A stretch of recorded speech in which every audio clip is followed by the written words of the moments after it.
Yo, people, what's going on? We're back again for another Red Talk. Musa, what's good, family? I'm here, man. I'm just in the building. What's good? What's happening?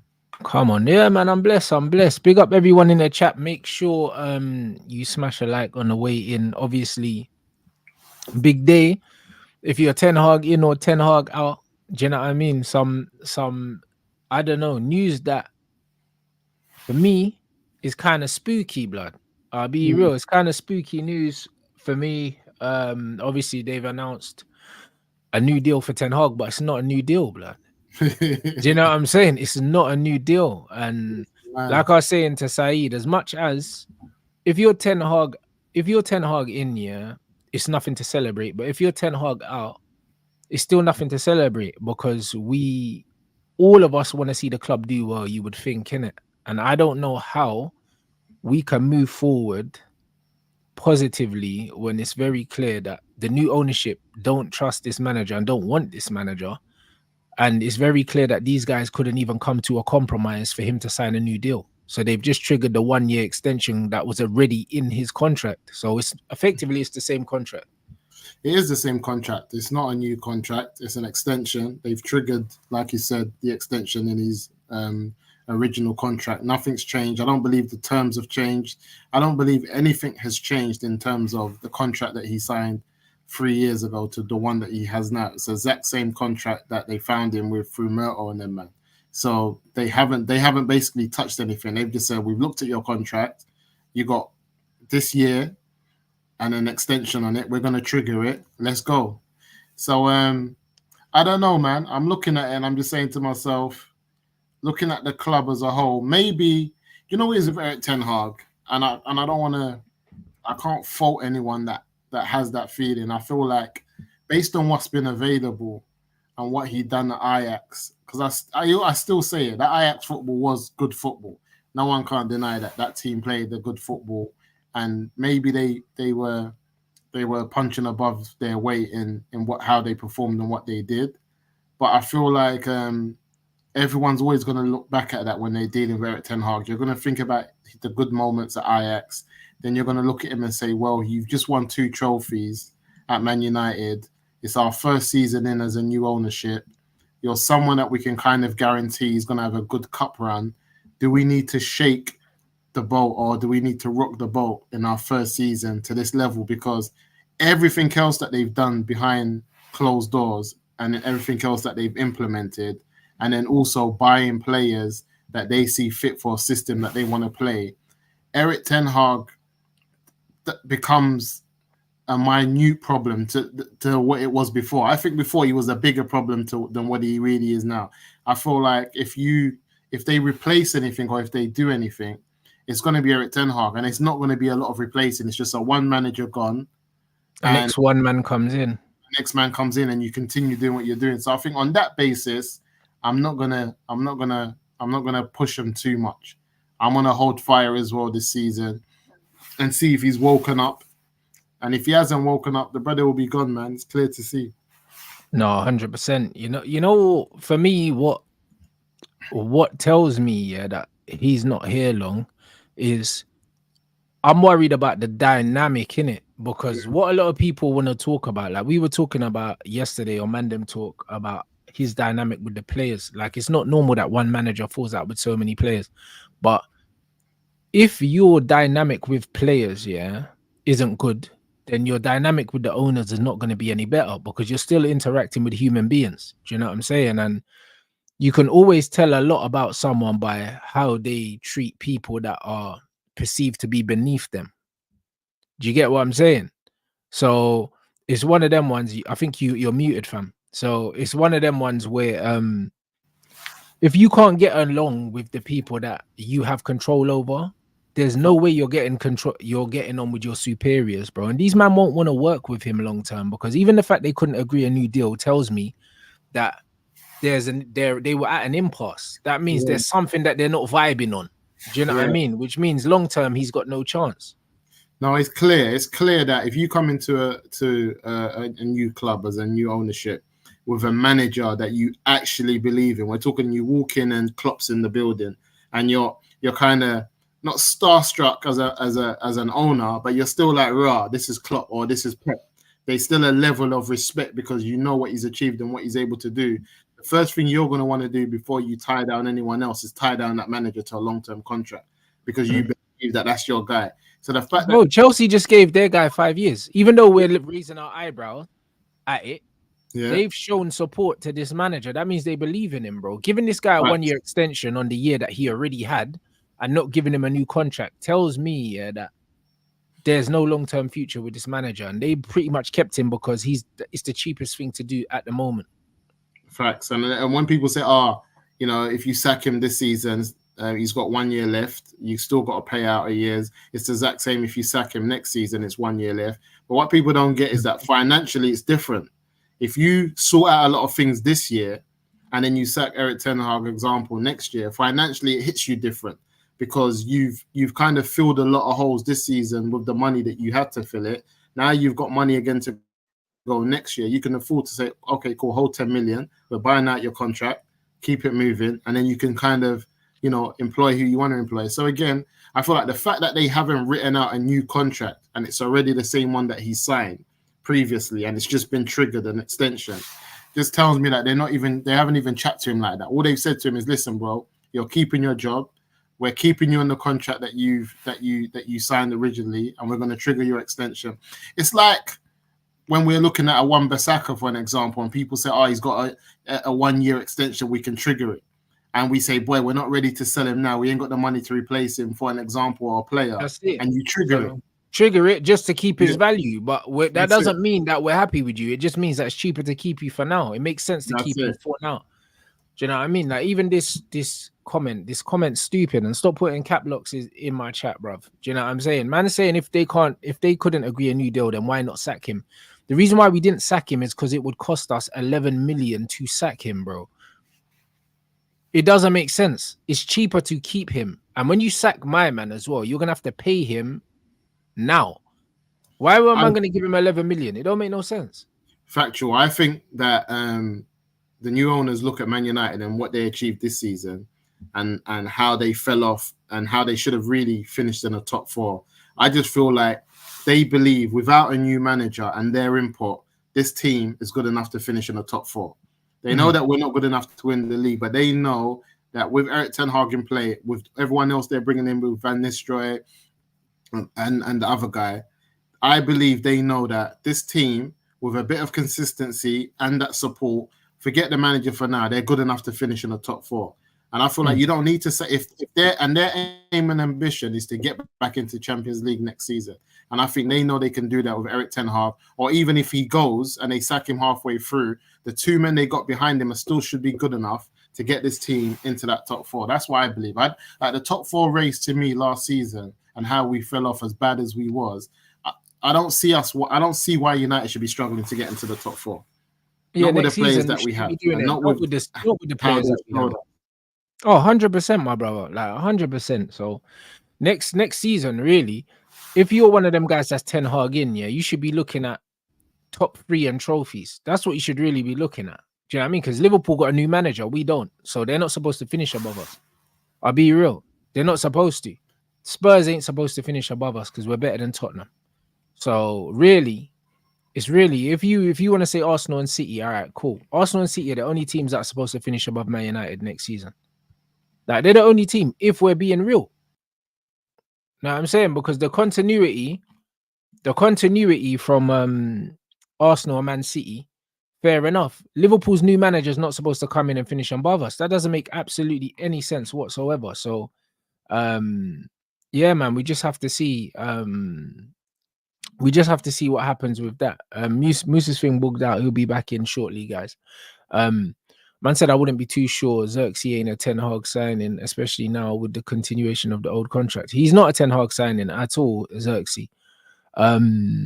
He's definitely a Man United signing. Like, obviously Wilcox liked him, and plus he plays a similar role and a similar profile to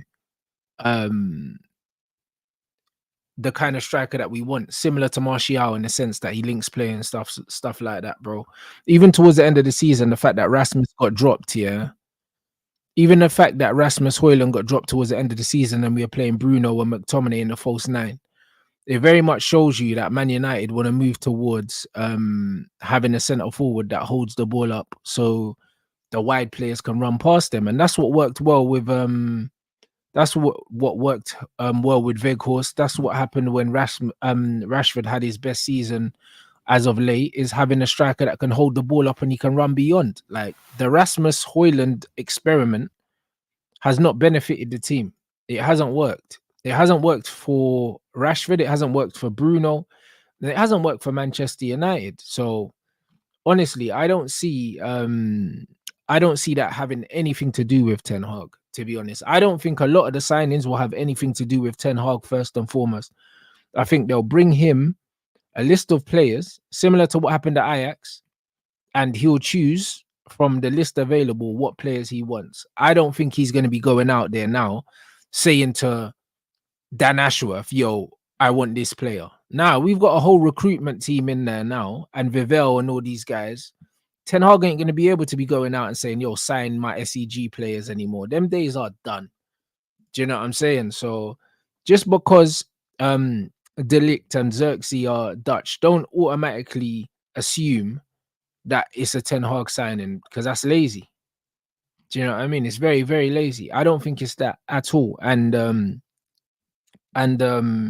Lewis also told me that Vivell was trying to get Ligt to Chelsea, bro. So it seems like he's just a player that he likes, or it's a player that he's got some sort of relationship with. Do you know what I mean? So it's one of them things where I don't think that the Ligt thing is a Ten Hag thing, and I don't think Xerxes is a Ten Hag thing.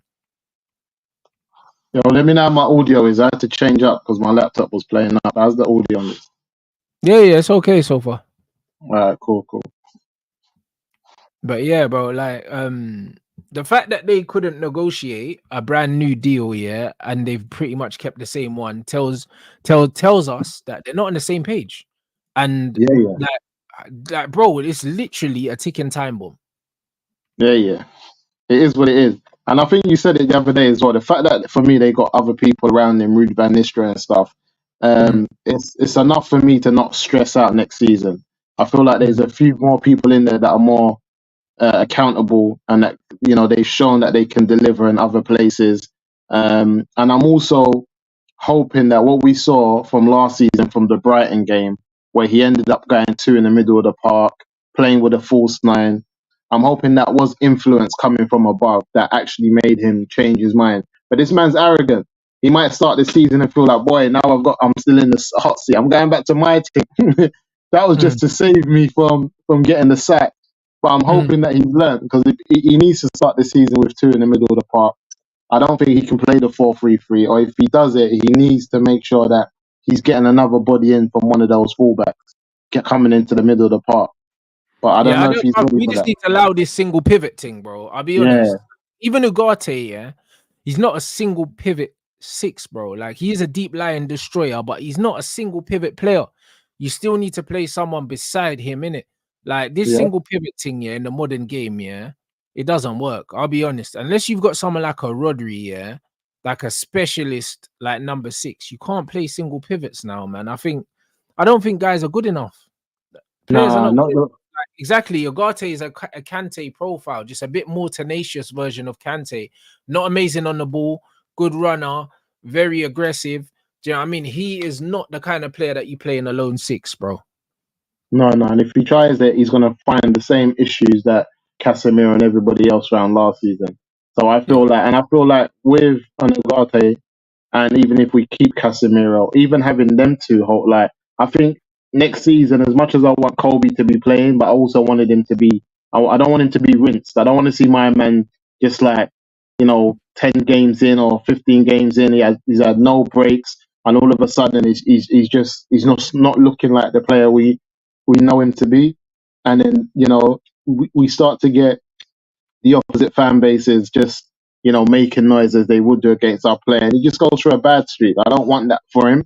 So I'm hoping that we can keep I'm hoping we can keep Cass. Because for me, I look at Cass and I look at Ugarte and I think them two there, in the center of the pitch, is a solid two midfield, and you can go and do stuff. And obviously Kobe starting and doing his thing, but knowing that you got them two type of man rather than just a McTominay coming in and forcing McTominay to play in the six, and we know he's better off as a false nine or in a 10 position. And you know what I'm saying? So for me, I'm hoping that he learns. But I don't know, man. Let's see how it goes. But I think this news, as much as the Eric Ten Hag in guys would have tried to play it out like, right, they backed him. He's got. I think this again shows the fact that the ownership is still not really behind my man, and no Yeah. one can't deny that. Yeah, they can't deny that. No, 100%. I know people are saying we should keep Casemiro. The weird thing is, yeah, what a lot of people don't understand is that not just Casemiro, but Rashford, a good few men have fallen out with this manager.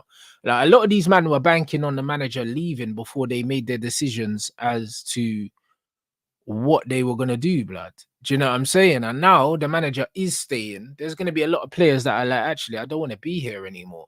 And Yeah, I think that's the situation with Cass, bro. I don't think Cass has an issue with Manchester United, but the problem with no, Casemiro now is that he's got an issue with the manager, and also he's on high wages. So there's two yeah, reasons.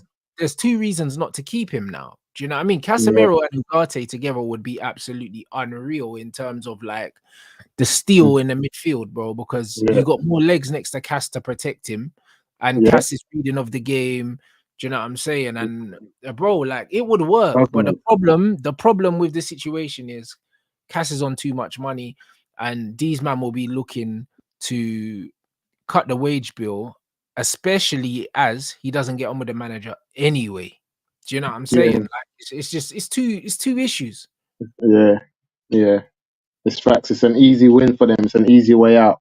And once you give people that opportunity to have that easy way out, then more likely than not, they're going to take it. And unless just an offer doesn't come in and my man just says, listen, I'm not going anywhere. I've got 2 more years on my contract. It is what it is. I can afford to be a bit part player. Or unless the people that come in kind of value those players from Real Madrid, if that Mm. new ownership kind of values them type of man and say, you know what, we rate what you man achieved, and they were more like thinking, out of the two that we want to get rid of, we'll rather get rid of the one that his contracts run down. So we're not going to renew these man's contracts, but if they're going to stay and do their thing, they might. Yeah, it just depends like which type of way they want to go with that. But yeah, I'm not too sure because at the same time, these men are always talking about, especially Radcliffe. He loves the Real Madrid quote. Yeah, he does. But the thing is, he don't love the money that these men are on. No, no, He don't no, know no, what, no. and this is what it is, bro. Because really, when you look at someone like a Casemiro and you look at someone like a Varane, these men are meant to be maximum 3-year signings. Man United need to be Yeah, bringing in players like this with a plan, and within the third year, we should have already know who's replacing these men. Like when you look at Real Madrid, they replaced Casemiro before they sold him, bro. They already had Tchouaméni and Camavinga there. Do you know what I mean? Cruz is but, retiring, but they've already got Cruz's replacement at the club. Like, this is but the difference with Real Madrid. Them man are bringing in guys ahead of the time so they can kind of bed them in. Whereas United shouldn't be looking for Casemiro's replacement before they sell him. He's a replacement, should already be at the club, and it's not. Same with Varane. yeah, Varane's replacement should have been at the club. Like Saleh Ferguson ready. tried to do that with Smalling and Jones, and he said, "Cool. By the Yeah, time Vidic and Ferdinand are done, these men should be ready to step in." Do you know what I yeah, mean? Obviously, they weren't levels, but the idea was still the same. You got to yeah. replace players before it's time for them to go. Yeah, yeah. Especially those important players where they're not bit part players. It's Mm, important. You know what I mean? They're not just supportive wingers as a supportive midfield role and he comes on and off. Them important players to the team. You definitely got to have players within the youth system or just there on the bench waiting to come on. And I just feel like maybe the cohesiveness of the squad and the club, I think that's a big factor of getting young players to believe in the idea of being at Man United. Getting to a cup final and winning it. Competing in the league and knowing that you've had some games, yeah, rather than you're just seeing a manager that's playing the same 11 in every competition and you're not winning. Yeah, it's facts. long. It's long. You can't be doing that. This is the problem at Ten Hag. You're playing the same man every game and we're still not winning. What are you doing? That's It's when the foolish. young bucks say this. Yeah, that's when the man them say this is long, man. I need out.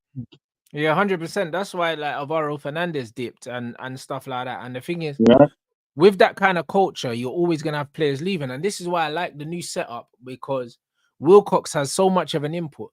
That won't happen again. Stuff like Ahmad being left on the bench for Forsen and stuff like that. That can't run yeah, when you've got a technical director like that, because they'll be like, yo, you're taking a piss. Do you know what I'm yeah, saying? And for several reasons, because also you have to protect the club's assets, bro. Like, how yeah, can you keep a player's value if they're not playing?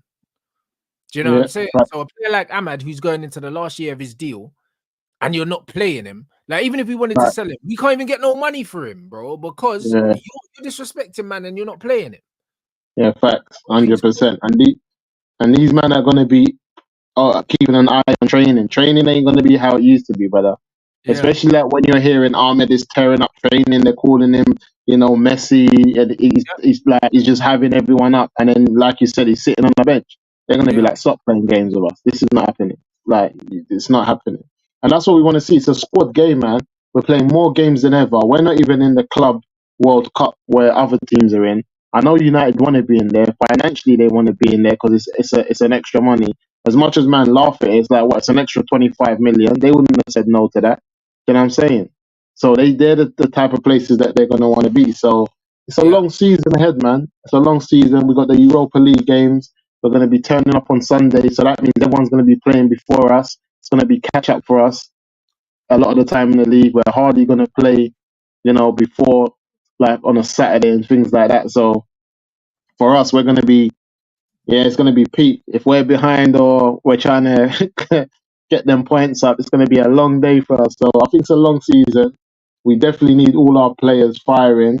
And again, man, like I said yesterday on the Mandem show, for me, I just feel like all roads lead to the dugout. As much as I'm excited about what's happening at the club, I'm just Mm, still apprehensive about Eric Ten Hag just not, flipping, just self-exploding, like self-harming. I yeah. just feel like he just something just I don't know if he gets it because we saw something happen from the Brighton game and we saw that he started to bench Hoyland. He realized he couldn't play him up there like that. He had to change the But them system, man are and we saying got it's them man are saying it's Wilcox though. this. Is what I'm saying, and that's And why I it feel feels like like it is, because as soon as he came in, it's yeah, almost like overnight, man abandoned how we were playing all season. Do you know what I mean? So it's but not that that the penny dropped. The penny didn't drop because we know it how didn't stubborn this drop. brother is playing. And this is what I'm saying. I don't think the penny dropped, man. And I feel like now he got through to the other side and he saved his job and he actually won the cup. He thinks Mm, he's got money in the bank. He can now puff his chest. But it's like, mm, no, brother. You was not winning anything until you were directed and you took that direction and things changed. And if you don't yeah. start the season like that, thinking that you can go back to your nonsense one pivot, we're in trouble. Because Mason Mount to me is going to be a problem for Eric Ten Hag. Bro, And he's then the like, biggest waste of money, bro. Like, because the thing is, yeah, he's like Bruno without the goals. Do you know what I'm saying? And it's just like, why did we buy him in the first place? Like the signing of Mason Mount, especially how much he costs, yeah. Everything yeah, about that Mason Mount signing makes absolutely no sense, brother. Like no sense it's at all. actually crazy. No sense alone. And I keep on telling people that signing alone is enough to get you sacked on every level. How much he's how much his wages are weekly, how much you paid for him, the fact that he was free this summer, the fact that he hardly played last season, and the fact that he still sees himself as a big player. You can't have Man United's number 7 not starting. He's going to Yeah. look at himself like, I'm a young player. Again, he's going to be like, you pay 60 million for me. How the heck am I not starting? I think he's going to be visibly upset. He's going to want to get back into the England squad. There's a lot of things that he's going to want to achieve, and I don't see how Mason Mount, after being bought from Chelsea to come to Man United for how much he was bought for, I don't see how he gets enough games to be happy. Yeah, I don't see facts. it. 100%. Oh, yeah. Have you got headphones? They're saying your audio's crackling a little bit. You're on mute there. What does that Yo, mean? yeah. Have you got headphones? Can you hear me? Yo, my bro. Yeah, I think his Can you hear audio. me? Yeah. Yeah, I can hear you. Can you hear me? I know I need to come in and come out again. He needs to jump out. Yeah, maybe, maybe his audio will sort out when he jumps in and out, guys. Do you know what I'm saying? But yeah, the Mason Mount thing is crazy, bro. And bro, like even they done the advert with ERIK Cantona. Them man cannot, bro. Them man cannot, bro. They cannot let Mason Mount keep this number 7. Yo, my bro. Yeah, I can hear you. Yeah, have you got headphones? Yeah, yeah. Let me try headphones. Yeah, dash the headphones on because the audio's crackling a little bit. Okay, let me try it then. Yeah, bro, the Mason Mount number 17 is brazy, especially after the new advert they done with Cantona and they're doing all the 7 thing. And man know what the 7 means here at Man United. You can't let a scrub like Mason Mount, yeah, run around with the number 7, bro, in central midfield, bro. It's an absolute disrespect to the heritage of the football club, bro. Like it just doesn't make no sense. I don't even know who sanctioned this. Like whoever sanctioned the 7 Mason Mount needs to lose their job if they haven't already. Like I'm assuming that it would have been maybe murder or something like that, but they might need to lose their job, bro. They might need to lose their job, fam. What's that? United are closing in on the Ligt deal. We're gonna talk about that shortly, guys. We're gonna talk about the Ligt thing because I think I got quite a different opinion on the Ligt situation to a lot of people. Man said the person that sanctioned it sacked already. Makes sense.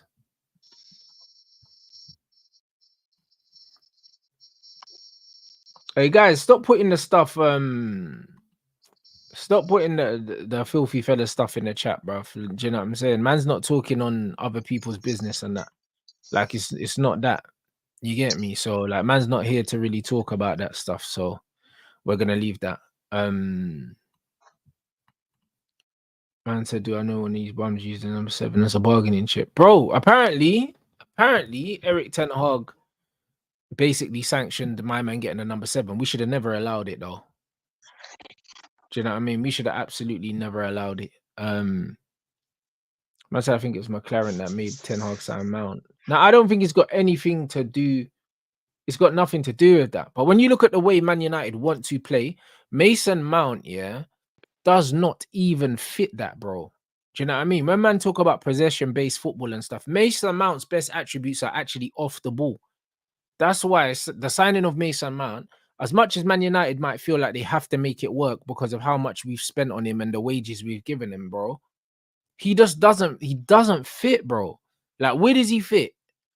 Unless we're selling Bruno. Unless we're selling Bruno and we're gonna say, yo, we're not gonna replace Bruno because we've got Mason Mount. Because you don't have Mount and Bruno. Like, they can't play together in a cohesive midfield. Like, stylistically, their profiles are too similar. They're both just workhorses. He's better on the ball than Bruno. Bruno gets more goals. So there's literally, to me, there's no use in having them both. And they're both not good either. Man said, can't lie, he's a better winger than Garnacho. You're not wrong, bro. I'll be honest. You're not wrong. You'll probably do better out there than him. But bro, Mason Mount's not good, man. He's not good, fam. Do you know what I mean? The fact that we're saying that and we're comparing him to someone like Garnacho, yeah, who's 20, yeah, without as much Premier League experience as Mason Mount, yeah, and he's just not good, bruv. You man know how lowly I rate this guy. So saying that he's better than Garnacho is crazy. Like, it doesn't mean much. It really doesn't mean much. He's an absolute dosser. Yo, my bro. Yeah, what's going on? I think these headphones are not Are they in? connected enough. I can hear you. Can you hear me? Yeah, I can hear you. There's a little bit of like on the mic, a little crackling or something like that. Where it's coming from. Man said Felix is on the market now. Yeah, because Barca can't afford him. Barca can't afford him. They've let him go back. Do you know what I'm saying? So it's just one of them ones with the João Felix thing. But guys, you see the Ligt thing I wanted to talk about. You see the Ligt situation, yeah? What a lot of people don't understand, yeah, is when you actually go through it, if you actually go through it, yeah, in football terms, and even sports in general, same thing happens in basketball, yeah. So many times players are young, they come into the game and they get touted as being wonder kids and that. And when you look at the percentage of these guys that are supposed to be wonder kids, yeah, how many of them actually live up to the expectation? It's a very, very small amount. It's a very, very small amount of players that actually live up to the hype and the expectation. So the fact that Ligt hasn't lived up, yeah, to the hype that he got at the very, very beginning doesn't mean that he's a bad footballer. It doesn't mean that. It doesn't mean that at all, bro. Because there's too many football players and even basketball players for real. Look at Wiggins, bruv. Even look at Zion, bruv. Like, do you know what I'm saying? Like Zion was supposed to be doing what Ant-Man's doing now. Zion ain't done shit. Do you know what I mean? So the fact is, the Ligt is still 24 years old. And I use the example of Memphis Depay when he came to Man United. He came to Man United. It wasn't the right time when he came to United. And because it wasn't the right time, yeah, people wrote him off, but he's still gone and carved out a good career for himself. And just because the Ligt, yeah, didn't live up to the expectations of what people thought he was going to be, that doesn't mean he's a bad player. That doesn't mean that he's not worth 34 million, because in this current market, he's worth at least 60 million. At least 34 million is very calm. He comes in, he's better than Lindelof and Maguire immediately. So we've upgraded on two players we can all agree don't need to be at the football club no more. I'm not saying he needs to come in and he needs to be the linchpin of our defense, but as an option to have in there with Martinez and another centre half, if we get Branthwaite as well, if we've got Martinez, De Ligt, and Branthwaite as three of our four centre back options, yeah, when you look at the profiles of the players, Branthwaite's tall, he defends the wide areas well, he's mobile, he can play on both sides, he's left-footed, and then you got someone like De Ligt that does defend well in wide areas. Do you know what I'm saying? And he's decent enough on the ball, bro. Like, it's not bad. It's not bad. No one can look at De Ligt for 34 million and say, yo, we got bumped. Even if he comes in, yeah, and he's just steady, yeah, he's calm. He's 24 million.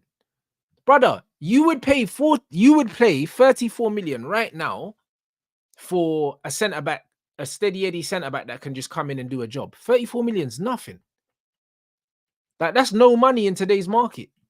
That's no money in today's market. If you get the right system, yeah, around him, he can perform. We know this because when he was younger, people thought he was gonna hit the highest of the highest heights, bro. Do you get what I'm saying? So because of that, for the money that we're gonna pay for him, it's light. It's very, very light, 34 million. That's just what I'm saying, bro. Because right now, guys, like Calafiori's getting linked to the move here to Arsenal or Chelsea or whatever. They're saying they want at least 50 million for Calafiori, bro. 50 million. So if you knock 15 million off that, 16 million off that for the Ligt and Calafiori, bearing in mind, yeah, that this time last year, no one was talking about this, brother. And now he's worth 50 off the bat.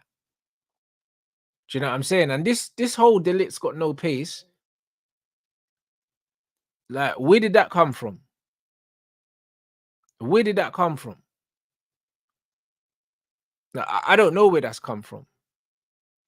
I don't know where that's come from. I think that people have looked at his physique and just assumed that he can't run. Like, this thing about him having no pace is factually incorrect. It's factually incorrect. Yeah, cool. He's not mad quick, yeah, but he's not fucking Harry Maguire, bro. He's quicker than Harry Maguire. So this no pace is again coming from these FIFA merchants, bro. Do you know what I mean? Maybe they saw his stats on FIFA and they just decided that the guy is slow, but the guy is not like Harry Maguire, bro. Physique wise, he might be similar to Harry Maguire, but that's where it all ends, bro. Football wise, they're not similar stylistically at all. So I can't lie. The Dutch Maguire thing is a physique thing, but it's not a style of play thing. So I don't, you know what it is, bro. It's the FIFA merchant thing. It's the FIFA merchant thing. The only thing about the Ligt, yeah, that worries me slightly is the knee things, because I know what knee injuries can do because I've experienced them. Do you know what I'm saying? The knee injuries are just not, they're not the one. I'll be real. Like, I don't believe, yeah, that players ever fully recover from knee injuries. I don't believe they do.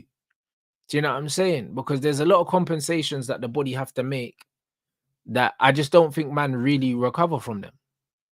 And that's the only thing that bothers me. Like, even with Malacia, the fact that Malacia's had 2 knee surgeries, and he had 1 knee surgery, and then before he came back, he had to have another one. I'm now worried about Malacia now for the rest of his career, because there's a high likelihood that unless they take their time with him with his rehab, he's going to keep breaking down. Do you know what I'm saying? So I don't know. Super chat man said, how many of the Ajax man after the Champions League run have had a major success? Even De Jong has been meh. But this is what I said. That's why it comes down to systems sometimes, and how you use the players, and also what kind of profiles are next to the players. That's what people need to look at, because that Ajax team, yeah, they've scattered all across the globe, and very few of them have actually really stood out and done something. Very few of them. Do you know what I'm saying? So the thing is, yeah, you need to fully understand, yeah, that just putting him in the right system is enough to get enough out of him where 34 million is going to look like a steal. Like 34 million for him, yeah, at his age is calm, bro. I'll be completely honest. I don't have a problem with the fee. I don't have a problem with the salary, because it's going to be less than 190, so he's going to be less than Mason Mount. I also like the fact that he wants to come to the club, he wants to play, and he does not care. He doesn't care about the salary. He knows that he needs to do his thing. He knows that this is possibly his last big chance, which I don't have a problem with, because that's how you get the best out of a player. When a player comes to the club, yeah, and they know that they have a point to prove, and he does. Do you know what I mean? So he'll be on less money than Harry Maguire. Remember, Harry Maguire is older than Raphael Varane.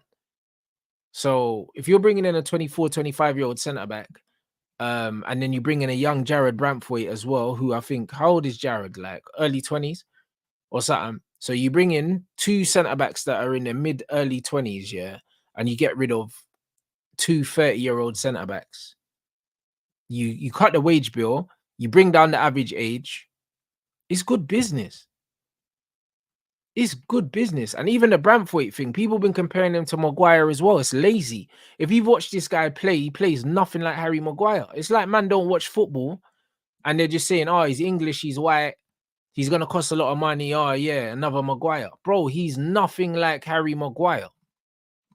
Do you know what I'm saying? So it's like all that this narrative that I'm seeing around these footballers tells me, yeah, is that man don't watch football. Man don't watch fucking football. Like Branthwaite is literally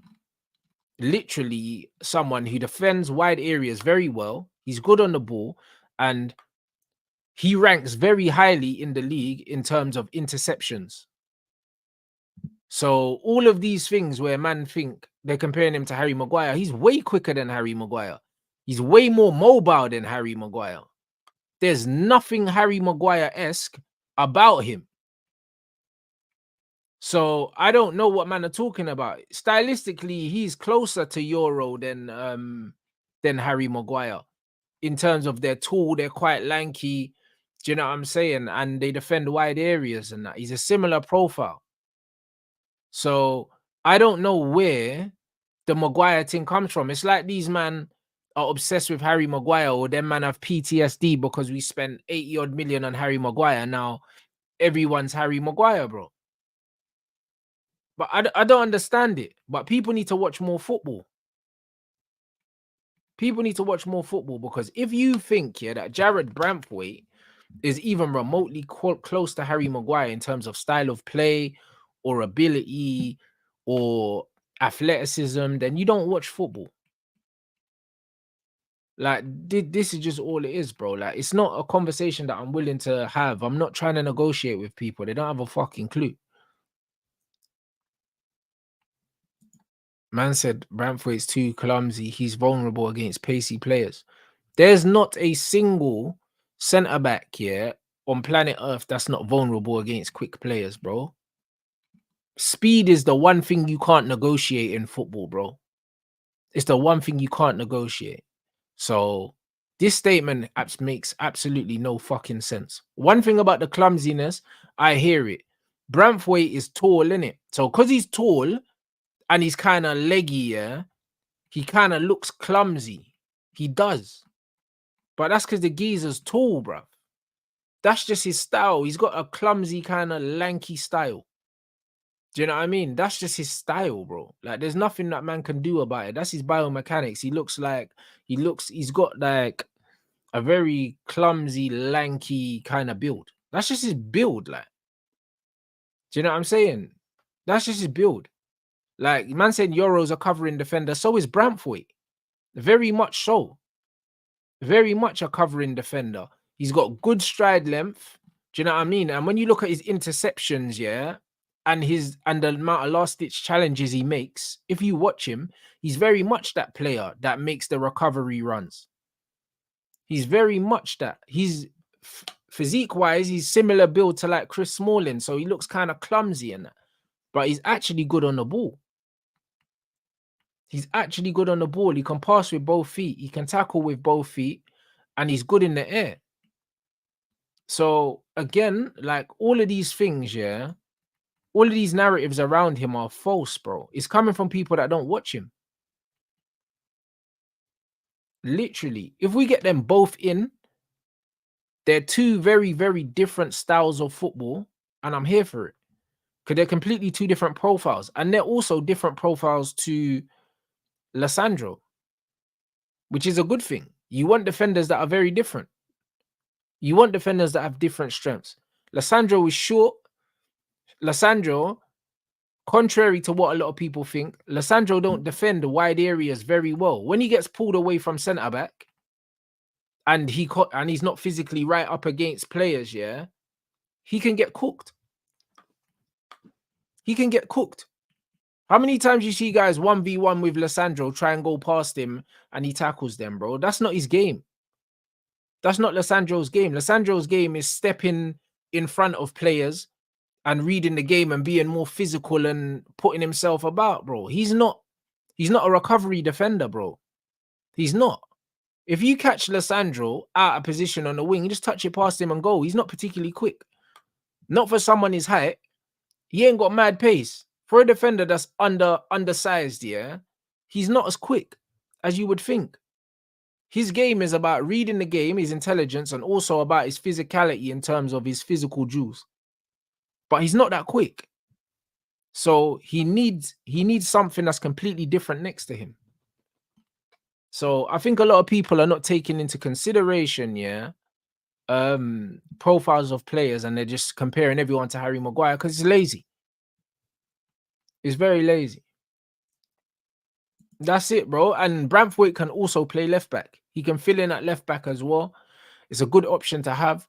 A lot of teams are now playing centre backs at left backs. Man City are doing it. Arsenal are doing it. Do you know what I mean? Liverpool have done it with Gomez.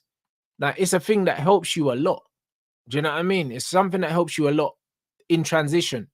It helps a lot with the rest defense, yeah, if you can have someone that's a natural defender already back there. Because a lot of teams are building up with a 3-2 or a 3-1. So it's very good if you can have a natural defender back there. So it is what it is, bro. Like, if you understand football, yeah, and you understand the tactical side of football, the fact that Branthwaite can play left back and we don't need to sign a left back if we get him, he's got tactical versatility, he's young, and he's got the raw attributes. He does need to be refined, but he's solid, bro. I'll be real. He's not an absolute world beater, but bro, why do we keep expecting people to be absolute world beaters? I'd be happy if he comes in and he's just a steady defender that we can rely on. Same goes for Ligt. Like, not everyone needs to be fucking Virgil van Dijk, bro.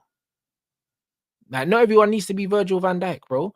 Look at someone like a Kanji, bro. People would have turned their nose up at a Kanji, yeah? People would have turned their nose up at Ake, but these are the kind of centre-backs that win you the league. These are the kind of centre-backs that win you the league, bro. And this is just what it is, bro. I'll be real. I shout out Saeed in the chat. Oh, big up. Oh, okay, cool. Yeah, 1 second. I'm gonna send Saeed the link now. But yeah, it's one of them ones where, bro, I'll be real. Man, them need to understand. Man, them need to understand that profiles are important. Profiles are important in football. The problem with a lot of football fans is they do not watch football, and these man just want to they just want to make statements here that are gonna pop off on Twitter. And what will pop off on Twitter is, yeah, Branthwaite is Harry Maguire. That'll pop off on Twitter. Plays nothing like Harry Maguire. But they want Lenny Euro because Lenny Euro is French and Real Madrid want him. It sounds sexy, but bro, from the little I've seen of Lenny Euro, yeah, he's a good recovery defender that goes to ground a lot. Do you know what I'm saying? Like, and that's what man are saying Branthwaite is. So I'm gonna go with the baller that plays in the Prem, that already knows what it's like to play in the Premier League. He's played well against us, and he's played well against other big teams in the league. He's English. These men already know him. They would have been following him for a while. And the transition's going to be easier. You go and get an 18-year-old from France, you bring him to England, yeah? He might take 2 years to fucking acclimatize. He might take 2 fucking years. And within 6 months, these men are calling him a flop anyway. And saying that Man United got bumped. We overpaid for him. Because this is what you fans will do. This is what you fans will do. We'll go and get Lenny Euro at 18 years old. Not think about how long it takes to settle in England. And then after 18 months, yeah, if he's not looking like how he looked in France, man are going to say that he's a fraud. Saliba went out on loan for 18 months or 2 years before Arsenal gave him the chance. And now everyone's sucking off Saliba, bro. Do you know what I'm saying? But if Saliba got thrown into that Arsenal team straight away as soon as they signed him, yeah, and he didn't get the loan move, yeah, the narrative around Saliba is completely different now. You know what I'm saying? I thought it was just Man City system. I underrated Akanji and Ake. Bro, Akanji is a baller and Ake is a baller. But when Man United got linked with both of them, our fans turned their nose up at them both. Yo, big up, Saeed. Yo, what you say, man? Can you hear me, bro? Yeah, family, man can hear you, Yo, Akanji and Ake, our fans turned their nose up at both of them. Remember? Oh, yeah, bro. Man, like Ralph Ragnick wanted to bring them in, man. Ralph Ragnick wanted Akanji. Ake, they said he was too short, so we didn't want him. And then the Akanji thing, that man were calling him a fucking human calculator. Man said that he weren't that good. Yeah. It's true, you know. It's actually true, you know, man. Like, bro, Ralph Ragnick had the keys, man. He had what, Enzo, he wanted Julian Alvarez.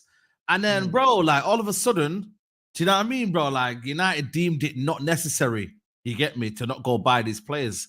Obviously, they didn't respect his thing because they thought that he wasn't going to be here for long, innit? But end of the day, like, come on, man. You still got to understand that his actual talent ID was needed at Man United, bro. Yeah. I think Caicedo was a couple of years before him, actually.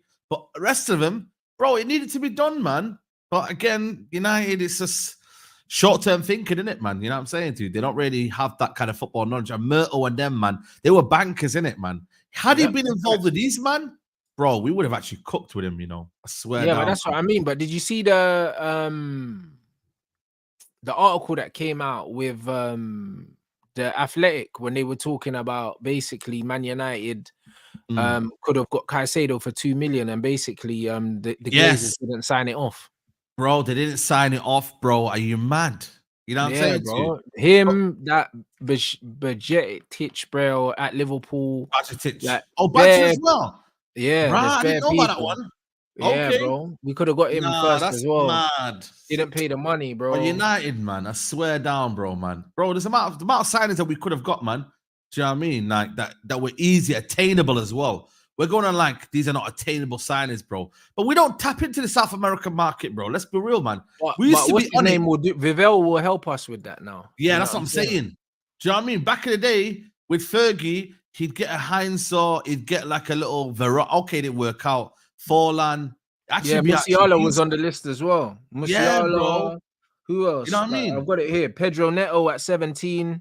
Oh. Benjamin Sesko, we could have got as well for like a million euros. And United literally brought those to the Glazers and they basically didn't pay the money, bro. So like these things won't happen to us no more, bro. You know what I'm saying? Bro, someone said Musiala. Is Musiala one as well? Musiala, yeah, when he left Chelsea. No way. Nah, Yeah, that's yeah, ridiculous, man. Yeah, Nah, bro. that's a mad thing. I can't lie to you, bro. Nah, that's not on, man. But Ollie told us. Ollie did say. Ollie said there's not a single player on the planet that's any good that Man United don't have a dossier on. He said it. Yeah, the scouting system's always been on point, though. Like, people always blame the scouting system, be like, oh, we've not got good scouts. Well, the scouting system is good. It's just that the recruitment and getting it over the line has always been the issue at the club. It's never been the scouting.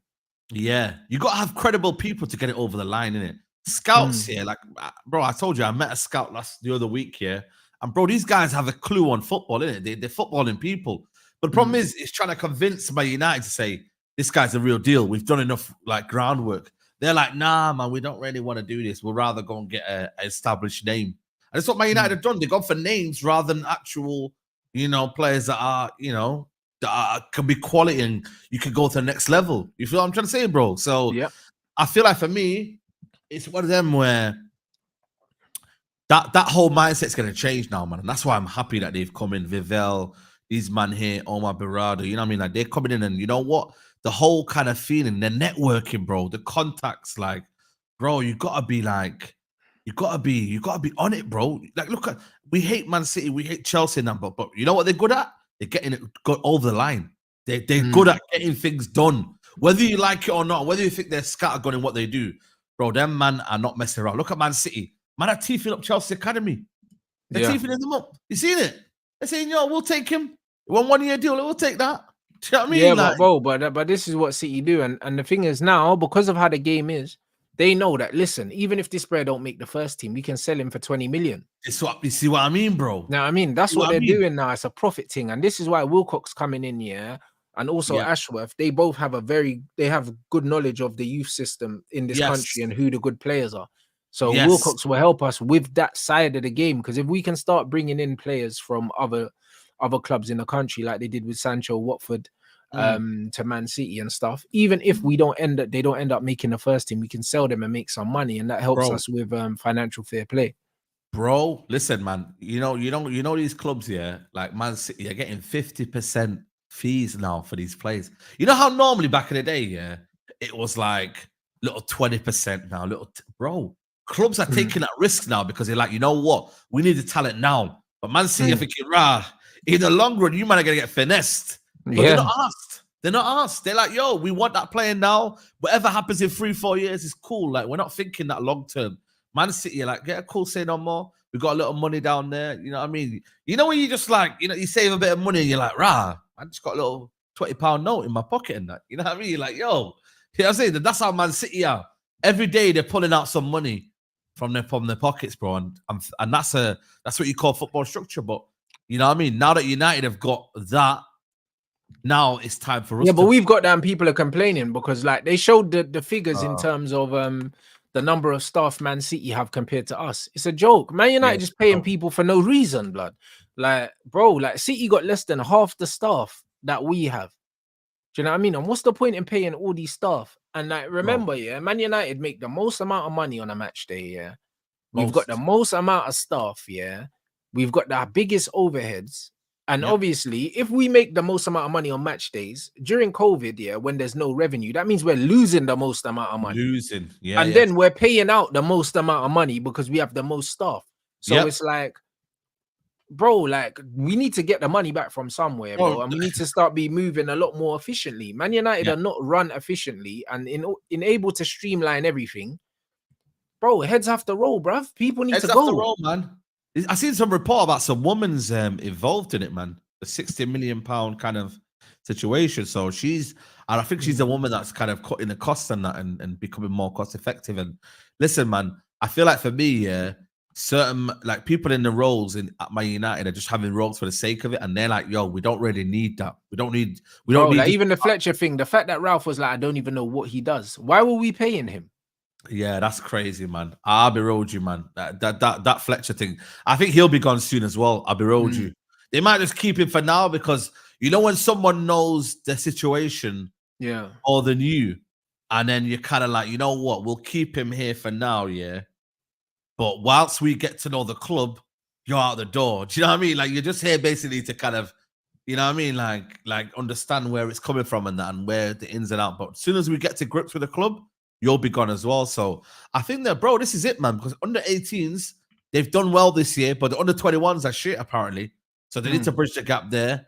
Do you know what I mean? And then if the under 21s are shit, that's not good for the first team because that means there's no quality coming through. No, there isn't, man. And they want to make sure that if United are not that great, then we need to be making these guys profitable, innit? You feel me? Because so many players just leave on a free or leave for next to nothing. So they're looking at that and they're thinking, right, let's get this sorted out. Yeah, exactly. Omari Hutchinson, Matson, all for 80 million. Bro, that's crazy money. I don't know if Man United have ever done that, bro. Like, when you look at Mama Alvaro Fernandez, 6 million. You're looking at Zidane Iqbal, 1 million. Kolbar was, 5-6 million. Like, that's peanuts, man. And yeah, Man United have got a sell-on clause and this and that, yeah. But, bro, like, if you need to be, like, you need to be getting these guys good loans as well. One thing that United don't do as well, we don't give these guys good loans, Rants. But now we've got other clubs here with the multi-club model, and that's another reason why Vivell got brought in because he used to working in the red structure. As well. Do you know what I'm saying? So, like, bruv, Leipzig. Remember, Šeško was at Salzburg before. Do you know what I'm saying? So these men understand they use the multi-club model in order to move players around in it, and I think Man United will also do that, especially with Jim said because of the Brexit rules now, no one under 18. I think it's under 18. They can't sign players under 18 or something like that. Yeah. Now because of Brexit. So what man can do is man can sign them with Nice, and then you get me, and then have them at Nice for a couple years, and then move them over. Do you know what I mean? So it could be one of them ones where they use the European clubs, as a way of kind of almost gatekeeping, buy the players and hold them there and say, yo, when you turn this age, we'll move you to Man United. And that's so it's calm, bro. You get me? Like, so, brother, like long term, I think we're gonna be calm. But in the short term, do you know what I mean? I think that there's still gonna be a bit more pain, fam. You know, because this manager thing, it's not sorted. It looks like they've just put a plaster over it. Do you know what I'm saying? But I think the wound's gonna open up again, Saeed. No, 100%. But that's why, you know what I mean, certain men are sweating. You know what I'm saying to you, bro? I've seen a lot going on right now. It's like them men are not still happy. You know what I mean? The Ten Hag inners are not happy, bro. They're like, they're not happy because they've realized that they didn't get what they thought they got. You know, they celebrated too early. That's all that. Them man celebrated too early, bro. They thought the fight was over, fam. They thought the fight was over, man. They said, yo, them man said, yo, Ten Hag contract, hold that. And I said, cool. You know what I mean? Look at the Euros was there. We got a bit distracted. And then now, like, when they seen that, bro, deep down it's copium, innit? Like, yeah, I mean, it's copium, bro. They're just saying, nah, but he's got the job. What you moaning? Yeah, but let's be honest. Did you think it's going to be a 1-year extension? No, you didn't. Bruv, there was rumors of 2028 and them things. They were. And then, but that shows you again that these journalists don't have a clue what's going on, Shai. Nah, man, because it's not even a new deal. Yeah, Rob Dawson came out, and he basically said that, yo, like, it's only a 1-year trigger extension. Even Muppeteers, who are quite reliable in what they do, they said, yo, like, I don't know why everyone's getting excited, because it's like, it's still a bit confusing. If you're trying to move on, they're trying to still buy their time. Whether you think it's this manager or whatever, we don't know, innit? But still, you can tell, like not everybody, like, you know, you might have a hierarchy that you all kind of like have the same philosophy, but you can all have a different opinion of what you think about the manager. Because that's how it took so long, because maybe Berardi wasn't keen or someone wasn't keen. Like there was a couple of people that weren't keen on the manager in it, and eventually Jim Ratcliffe came out of it and said, "Yo, listen, you got your job, bro. Chill, relax, enjoy your holiday. Cool, we'll meet up to sign a new contract. You know what I mean? You'll keep the same terms, whatever it is, etc., and we'll keep it like that. You feel me? So." Yeah, man, I think for me, it's something that I like, okay. Because when I see the David Ornstein, bro, I was a bit nervous, you know, because I see the first bit, and then I see, what? Okay, 2026. Right, that's around the corner. That's World Cup. Do you know what I mean? But this is the dumb thing. You know what the problem is, yeah? People have their narrative that they want to push, yeah? And then they're just ignoring, yeah? They're just completely ignoring what's right in front of them. Do you know what I'm saying? Like, preseason starts next week. So they had to get a Ten Hag deal done before then, because they could not let the players come back without announcing a deal for Ten Hag. They couldn't. Facts. So they had to fast track it. And remember, Ten Hag was on TV and he said it will be very difficult to negotiate this contract. Those were his words. And they couldn't negotiate, they couldn't agree on terms. So they just extended the current one that he's got. So that just means that him and the board are still not seeing eye to eye. This is not a positive for anyone. No. This is not a positive for us. And it's not a positive for them, because it means they don't want him. And if they do want him, they don't want him on the terms that they've got him.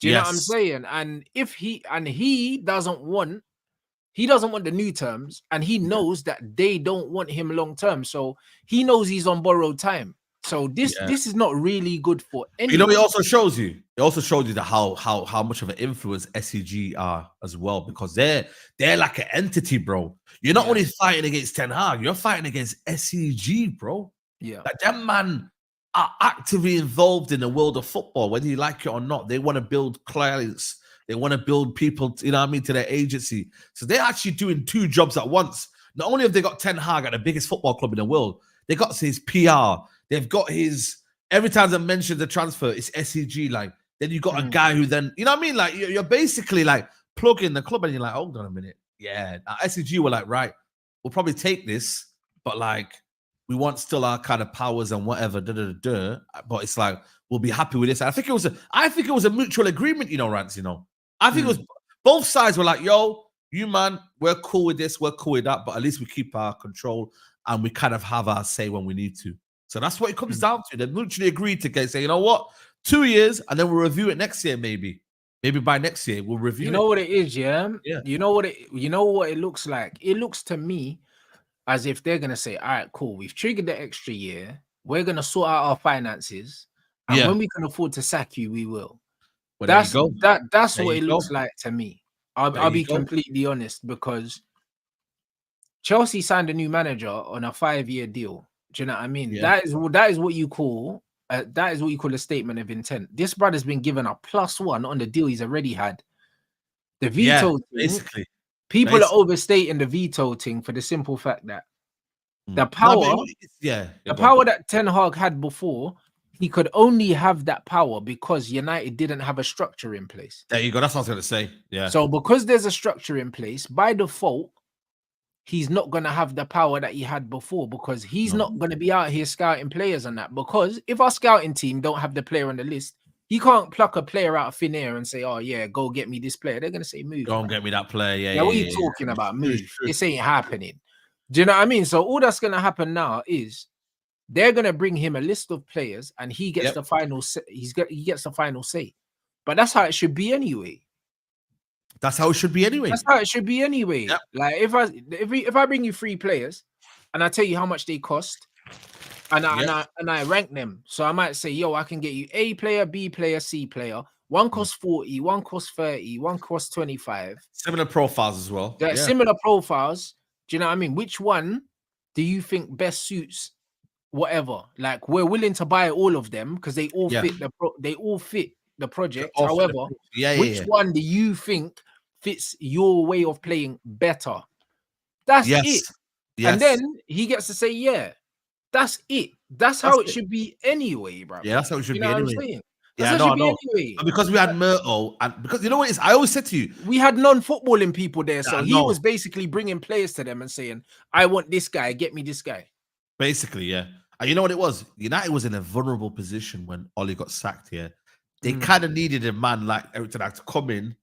And that's why he kept referring. Do you not remember? They kept referring to him, say, you need to fix the mess. And I got told to bring stability and almost like a robustness and a militant style and make sure that everything gets back to the standards of what it should be. He kept saying that. And that's why they came in as a begging approach. Bro, you don't beg anyone to be a Man United manager, bro. Like, Man United is the pinnacle of your career. Let's be honest. I keep saying it. As much as with your shit, to have Man United on your CV, you become Man United manager. Bro, that takes you a long way, bro, yeah? Let's just keep that a book, yeah? And the second thing is, he then said in an article, it was on the ESPN, he goes, I would not have taken the job if I didn't have control. So therefore, the control bit was a big plus to say, you know what? I'm going to be allowed to do what I want. And you ain't going to say shit. Yeah, cool. Boom, delivered. So they were on a bad run because they just sacked Ole Gunnar Solskjaer, a legend of the football club. They had to get their PR back up, Myrtle and them, man.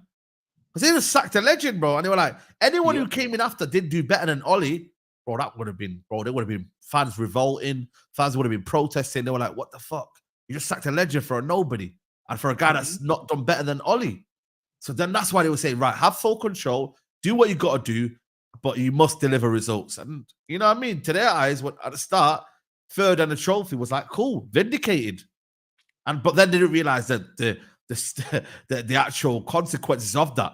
You might have got, even when you know you what I mean? see, You might have got what you wanted, but yeah. Even when you see how much involvement SEG have, and how many of their players are at the club and how many of their players we've been linked to. Do you know what I mean? It's almost like these man, because there was, think about it, because there was a lack of a recruitment team, it's almost like they infiltrated the football club. Tracks. That's what it looked like. It looks like they muscled themselves in as to where Ashworth and Wilcox and Vivell are now. And they kind of made themselves the recruitment team for Man United because there wasn't one. Yeah. You see what I'm saying? And that's not going to be able to run no more because there's people there. Like Ashworth's going to be like, fuck off if these man come through with this chat about this player. Man said, move that from me. He's not on the database. We don't want this guy. Move.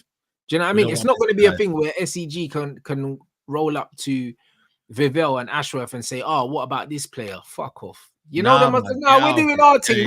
We've got the numbers. You can't bring us players. We bring you players, and you decide if you want them or not. You don't bring us anything. No, you know them, and this is what I mean. So this SEG thing is over. That's one thing we know. It's done. Over. Do you know what I'm saying? So we don't care about. We don't care about the veto. The veto doesn't mean much. But why go with their statement though? What do you think they are, man? About a statement, you know, like what's going on here, man? Like it's weird, bro. I'm gonna do statements, you know, like bro, you don't need to do no statement because, bro, these men infiltrated the club, fam. That's what I'm trying to say. But obviously, when power gets removed, there's always a vacuum, blood. Something has to fill that void, innit? Yeah. Something has to fill that void. They filled the void, that was left when United never had a structure anyway, because Sir Alex Ferguson left and he was everything. Yeah. You get it? So because Sir Alex Ferguson was everything, there was a void that needed to be filled. SEG filled that void. That's what they did. But now they're not needed no more. Is it the same like Rock Nation? You know, Rock Nation, do they like have like similar things in basketball or like you know they on the basketball? I'll be honest. Like in basketball, the one thing is you got the owners of the franchises and that you couldn't have no one like that doing that madness. Okay, like, that's crazy. I'll be real. Like there's certain men that have power in basketball. You know what I mean? Like Rich Paul's got power now because he's LeBron's guy. You know them ones, but his power, even him, bro. Do you know what I mean? It's one of them ones. When you're dealing with these Americans, I'll be fair. These Republican brothers, bro. If you push too hard, blood, it's crazy. You know them ones. Them man will have some mad allegations coming out about you the next week, blood. These men are Masons, blood. So I don't know. The certain man you don't still want to piss off, blood. I'll be honest, man. Do you know what I mean? Them man will have some. Them man will tap your phone and them things there. Nah, that's So, wild, man. I That's don't wild. know, but SEG are moving mad though. But the thing is, the Bro. structure of basketball teams are completely different to Man United. That's what I was Man gonna United's say. structure allowed us to be bullied, bro. Bro, this is what Like, I'm trying bro, to say, bro. this is crazy. Yeah, look at this It's crazy, bro. SEG board member. Man said it's been quite a roller coaster ride since Ten Hag joined United more than 2 years ago, but I'm proud to have been a part of it. Today, we can announce that we will continue to be a part of it. ERIK Ten Hag will stay in the red part of town for 2 more years. It was and is a pleasure working with all the people involved from past and present. SEG is proud to have assisted both Ten Hag and the new Man United leadership team in making this extension possible. I'm very much looking forward to visiting Old Trafford again. Brother, why the fuck, is the manager's agency giving statements, blood? Like they won something, bro. Like, what the fuck, bro? I've never seen nothing like this. This is how you know, this is how you know that the manager's agency is almost like an extension of the manager. Basically, yeah. Because even when he was doing the thing on TV, his son was sitting in the background, and his son was sitting. I know. His son was sitting in the background. Yeah. You know what I'm saying? So the fact is, it's like the agency is the voice of the manager almost. And basically, like I said, Zidane Iqbal, signed with the agency and then went and signed to Ten Hag's old team in Holland. These men have way too much influence in the club. And there's been leaks on Twitter where people have come out and said that people at the club are concerned about the power that SEG the powers has. Yeah, of course, bro. Come on, bro, man. I'm telling you, man, it's a madness. And listen, that man might tap into people who are doing content. You know what I was there. So that's it, bro. Listen, you know what I mean, bro? You know what I mean? So they know what they're doing, man. They know what they're doing. And I'm sure one of them's under investigation. I'm not gonna lie to you. I think there's something that happened at Ajax. I think so. Yeah, for some stuff at Ajax. I think someone's going to jail anyway. Someone, bro. You know what I'm saying to you? Jail for that. Do you know what I mean? So that man saying Marcel's on the payroll and that. Bro, it's a bad thing, man. I genuinely think, guys, it's going to be a mixed bag this season. I think there will be some improvements because we'll be bringing in some decent players, but also the fact that there's not harmony between the manager and the owners, even though on the surface, these guys have to say, like, Ashworth has to come out and say, you know what, he's done this and we're going to back him. But behind the scenes, the fact that no new deal, could be negotiated, that means there's still a big gap on expectation between the owner and the manager. And it's never good, because if you've got an owner and managers that aren't on the same page, even think about it as a player. Like, if I'm a player now, I don't like the manager, and I know the owners don't like the manager, bro, why am I listening to you? Why am I listening to you? Yeah. It's like, bro, they're gonna sack you before they get rid of me, bro. Yeah. Simple. I'll be real. That's how it is. They're gonna sack you, man. Do you know what I'm trying to say? So I feel like you're right in that aspect, man. I feel like it's just borrowed time, bro. I think this is literally Ten Hag on another audition to keep his job, bro. And you know what I mean? Now you've got better eyes on this job now. You haven't got beforehand, you know what I mean? You were getting Myrtle on them, and them I were kind of almost coming into the role and they were doing their kind of due diligence. But now it's like, yo, we're here now as people of power, people of control, and there ain't no kind of like before. You see what he did. Ten Hag was like, he would tell the media that me and Jason Wilcox were talking, we're discussing plans. Yeah. But now it's like, what, you're not discussing no plans, mate. You're under the spotlight, you're under the microscope. So if you don't improve, then there ain't nothing to talk about. Do you know what I mean? So I feel like that's the case. And like I said, any of the managers that were there beforehand, you know what I mean? Also, bro, some people can get sacked. Some people can leave their job early. Things can happen during the season, innit? Manager merry-go-round is bro, it's a madness, innit? You know what I mean? They always say, who's the first manager going to be sacked this season? There's always one manager gets sacked early, you know? Yeah, there is. There's always one manager. I'll be real. If Man United raise some money from sales, then brother, I reckon this guy's dusted. I'll be real, like, because it's definitely only a financial thing.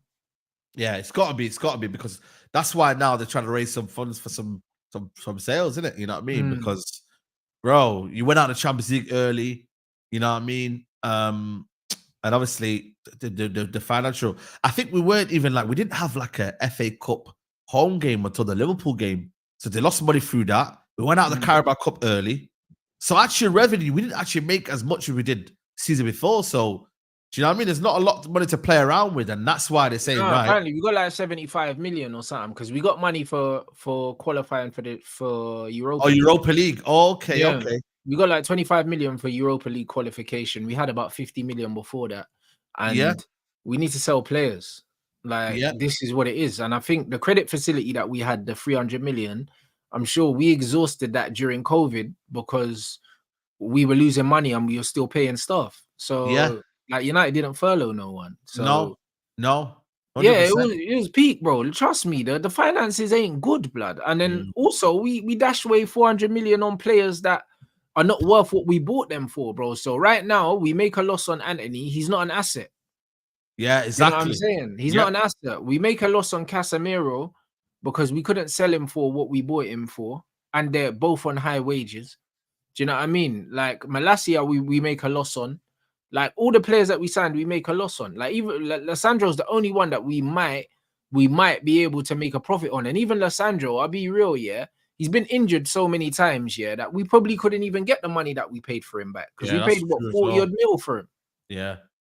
Like he's gonna come back and pay 50-something million for an injury-prone centre back. Yeah, it's true, especially when you look at the market centre backs as well. Like centre backs are always available, man. You know what I mean, bro? Man, like my man from Wolves is going for 40 million, bro. That's Max Kilman's going for 40 million, and people are turning up their nose at 34 million. That's Ligt, bro. That's mad. This is what I'm trying to say, man. Like 40 million to Kilman. I'm like, yeah, man, that's mad. Again, bro, just get the deals done, man. And like I said, get these sales done because it's literally 10 days until our game against Rosenborg. 10, 11 days. So we need to be quick, man. We need to be quick. You know what I mean? So that's what I'm saying. Man saying Kilman's cold. I'll be real, he's not cold. He's a good player though. He's a good player, but he's not. He's got good feet. He's a good he's a good ball playing centre back. Centre back. He's not cold though. Do you know what I mean? But last season he was poor, man. I watched him last season. He was getting he was getting dusted, bro. I can't lie to you. He's a good ball playing centre back. Do you know what I'm saying? And it's one of them ones where because he's a good ball playing centre back, and also the Premier League market in terms of who's willing to move and stuff like that, there's not loads out there. Plus, Mama wanted him anyway because he's a former Wolves manager, innit? Lopetegui, so he knows him, innit? So he was like, right. I'm surprised the Wolves let him go, but bro, them man there, they brought that guy, man, the 10 from Salt of Ego, and then they brought the right back, bro. Wolves has got a good. They got my man in it. What's his name? George Mendes. Yeah, they got Mendes. Mendes is been facilitating them for a minute. Bro. I think one of the people on their board or something is bro, got good links with the Portuguese. Yeah, so, they got a good talent ID. They got talent ID is good. They do very good talent ID. Even Nouri, bro. I'm surprised that. Like, if he's still there at the start of the season, I'll be very surprised. About Liverpool, you know. Liverpool apparently, Liverpool showed him around ages ago. Like, after the end of the season, that they showed him around. But I ain't heard nothing. I've heard nothing since. Now, I don't know if they're gonna sign him. Apparently, they were supposed to, and it was supposed to be a done deal. But why is it not done already? Okay. You know what I mean? So I don't really know, but he was supposed to be Liverpool bound. Okay. Yeah, that's what I'm saying now. That's a bit of a weird one still. So we'll have to see with that one, innit? You know what I'm saying to you? Green was going to apparently Greenwood to Marseille as well. That's gonna be happening as well. Apparently Marseille put the biggest, highest bid for Greenwood. Bro, if Greenwood ends up here with the Zerbi, and Sancho ends up with Mota at Juventus, bro, them man have bust case expeditiously. This is, brother, that is what I call an upgrade in terms of coaching. They got two of the best coaches in Europe, bro, that they could be going to, bro, instead of flipping Ten Hag, bro. That's crazy. Ten Hag. Nah, fair play, man. Fair play. They've done well there, man. You know what I'm saying to you? And like I said, do you know what I mean? It was always going to be a thing with Greenwood. Time moves on. You know what I mean? Like, people start to kind of like, you know what I mean? Like, to talk about football again, and that's what's happened now. He's going to Marseille, who's a top club in Europe. That league is going to be now dead without Kylian Mbappe. It becomes a bit more competitive. Aubameyang shelling goals. Do you know what I mean? Aubameyang and Greenwood, you know, up front and that. You know what I mean? It's going to be a madness. Yeah, but bro, they need to start signing some players right now, bro, because they need to keep eyes on that league, bro. They're gonna have to make a marquee signing, PSG. And I Bro, still believe they will. Rashford- You know what I mean? Apparently, Kvaratskhelia isn't for sale because Nah, he would never go. He my won't man go. doesn't want to sell him, Conte.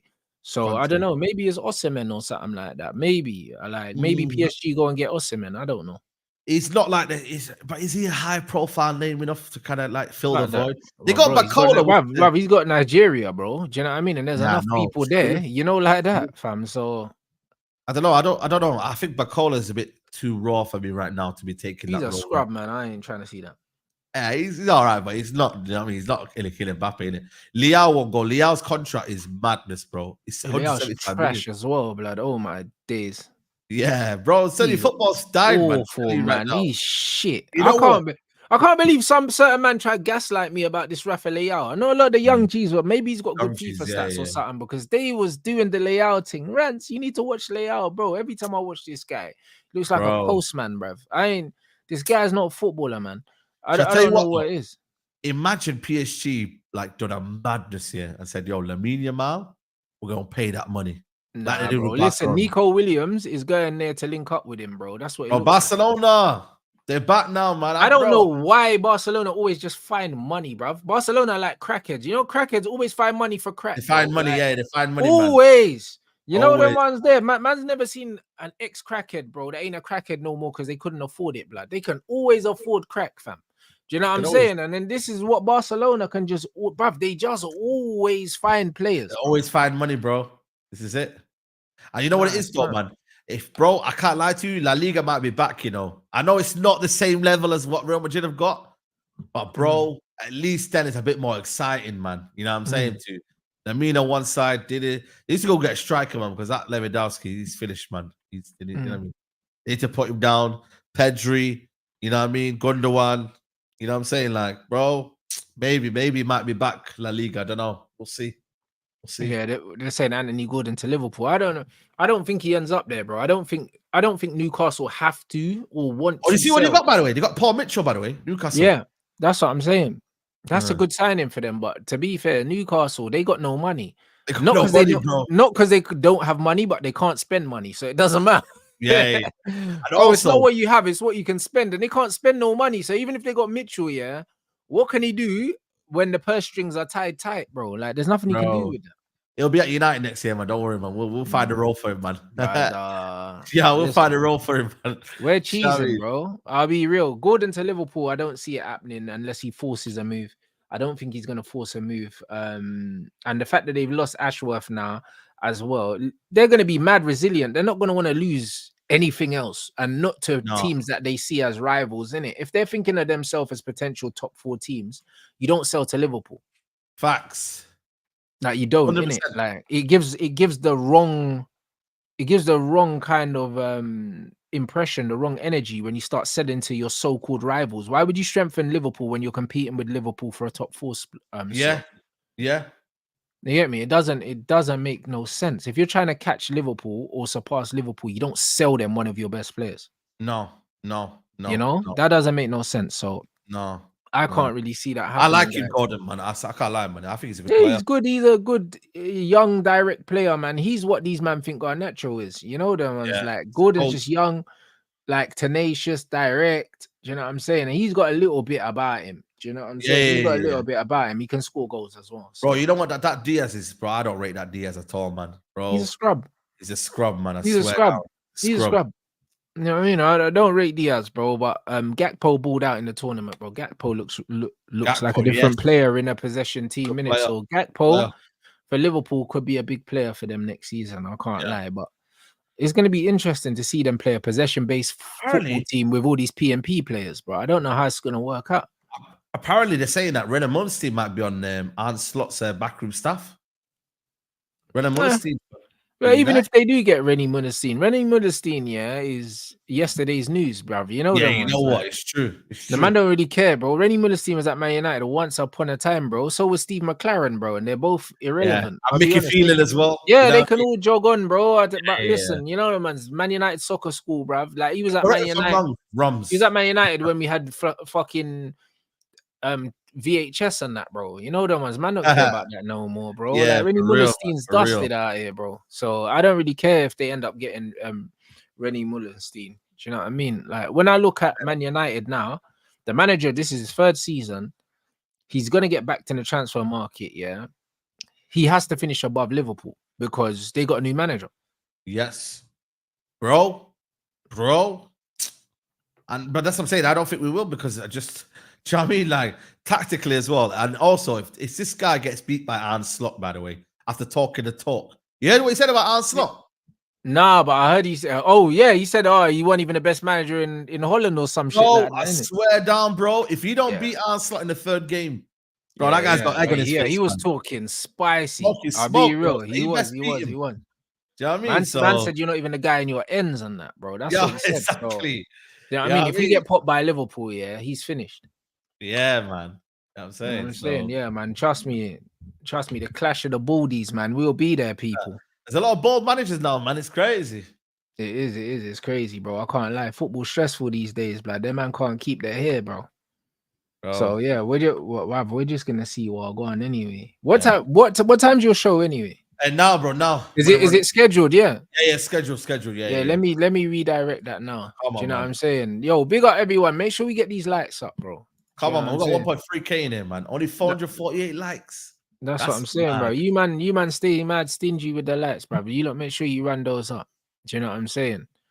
It's one of them ones where big up Saeed for coming through. Come on, man. Make sure you subscribe to Saeed TV as well, people. Come on, man. Obviously tomorrow, man, I got the big games tomorrow. Do you know what I mean? Bro, back to the watch-alongs. Tomorrow's watch-alongs are going to be serious. Going to be insane, brother. Insane. You know what I'm saying? So it's one of them ones, people. Run up the like, subscribe to Saeed TV as well, people. If you're new, make sure you subscribe. We're like 87.4K pretty much. We're like 5 away, bruv. But yeah, man, the growth has been sensational. Do you know what I mean? So big up everyone. Make sure you smash the likes when you pass through onto Saeed's channel. Hit it with a Rants raid, and I'll see you guys in the chat.